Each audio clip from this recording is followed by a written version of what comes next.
Welcome to Not Milk Never Milk. Subscribe if you're lactose intolerant. You need 3 essentials now: Python, basic math, and a single project. Install Python 3. 10 plus Jupyter Lab and Git. Use Miniconda to avoid conflicts.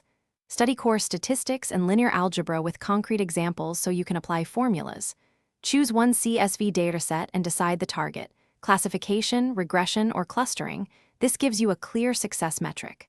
Once done, create a conda env and open a notebook. Make sure to version control from day 1 so experiments stay reproducible. Now move into the work cycle. Explore, prepare, and model. Spend 30-60 minutes on exploratory data analysis using pandas and seaborn. Inspect missing values, distribution shapes, and correlations. Next, engineer features, encode categoricals, scale numerics, and build a tidy pipeline with Sklern's column transformer so steps are consistent.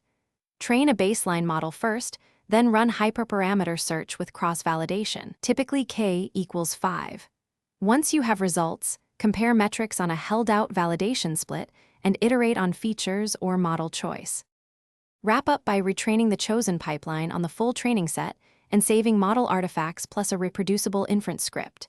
Export models to a portable format like ONGS or serve via Flask or Fast API for quick tests. For batch scoring, schedule a job with monitored logs. Make sure to include README and dependency versions. If things break, first inspect schema mismatches between training and production data, then confirm package versions, and finally rule out label leakage. These 3 fix most failures quickly. Thanks for watching. If this was helpful, leave a like and consider subscribing. See you next time.